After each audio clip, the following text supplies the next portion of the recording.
was your reaction when Ed first got in touch with you and said, "Hey, I have an idea"?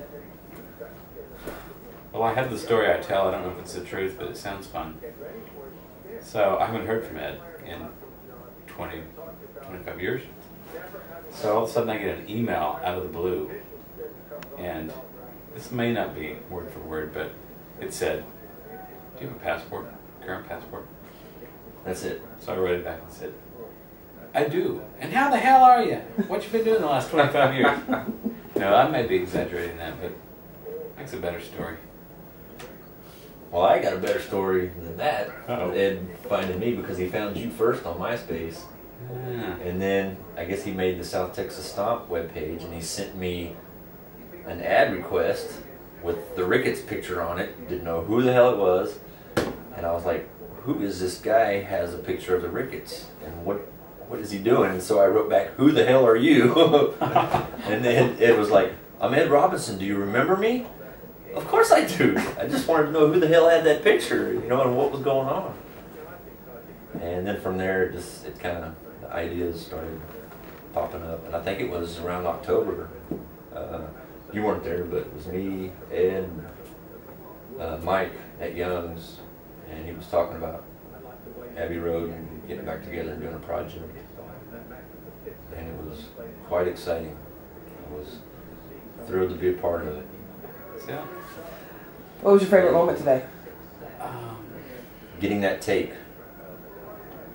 Getting over the Abbey Road jitters, the pressure, just because we hadn't practiced in a couple weeks, and I guess we're all maybe just a little stale after that, and just a matter of getting in the groove and getting acquainted with your surroundings and just not trying to think about it and just try to do your job. And the last take we did, I was feeling the groove and I felt into it. I mean, I was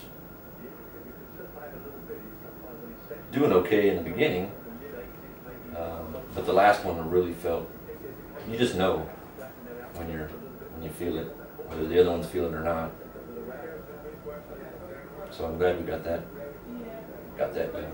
I think my favorite moment today was when we listened to that last acoustic guitar take, and it had everything in it, so you can start hearing the song together instead of little by little. It builds and builds, and The then piano also made it's it there.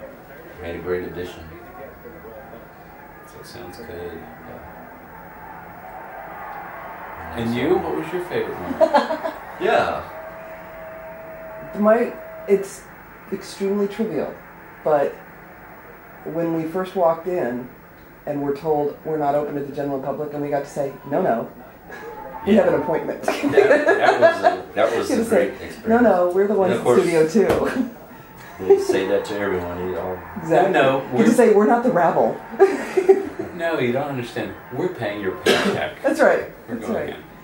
in. You know that house payment you made? We'll be in Studio 2. that was it's cool. totally trivial, but that was for some reason that's going to stick in my head as like, nah, oh no you didn't.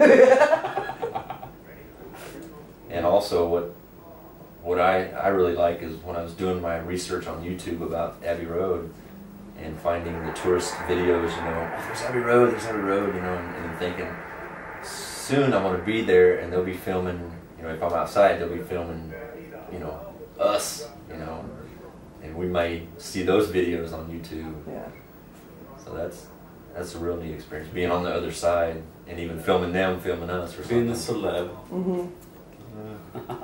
Just well, you get public. those funny looks when you're out in the courtyard with all the other people and they're eating lunch. Everybody's trying to figure out, okay, is there anybody here famous? Are you famous? I'm trying to figure out who you look like. Actually, nobody was looking at anybody.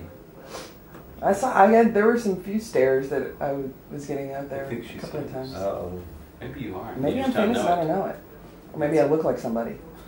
Or maybe they look like you. Yeah, nobody or cared Robert about does, because Robert was with me. Maybe he looks like somebody. Everyone's real nice here. Pretty cool. So. Cool history. The place has tons and tons of history.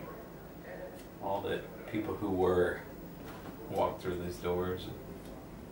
Well, I'm walking through the halls and seeing all the movie posters that of the soundtracks that were recorded here. All the Star Wars, Lord of the Rings, Harry Potter. All those soundtracks were recorded in Studio One. Studio One. Right there. Very cool. And Royal Philharmonic was recording over there too. Yeah. So what's the next thing you're going to be recording? Me, I'm recording Sunny Days tomorrow morning with Ed. That's before mine. And then his send a Send a letter. letter.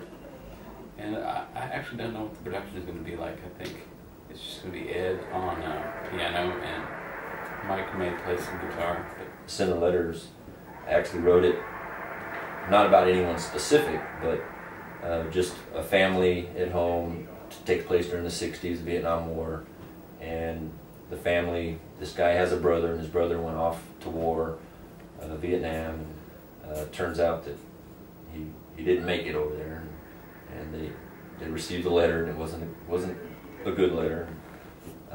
But being a military guy, it was kind of hit home, and a lot of people went through that back then. So how about a favorite Rickets memory? Or a random Rickets memory? That being the seminal event that brought us here from 25 years ago. I can't remember much about it. The Rickets are a blur. I think I was drunk for about 4 years there. Well, everybody talks about the one performance at the base where we got paid $500 to play in front of nobody. Oh, we got that multiple times. Yeah. Do you remember that? No. No, I don't. You were there, I swear. I must No be. one else was. We played for a bartender and a waitress. Week after week. We played it every, Monday night or something. I was making more playing music, for 2 or 3 years than I was making the pizza joint. But money's good. Bring it on. Are you saying Scott didn't pay well? We only played there 3 or 4 times. Oh. We only paid 3 or 4 times and made more money than we did in our day job. But those were fun. The Halloweens were really fun though. 'Cause that's when everybody, all our fans came and really enjoyed themselves.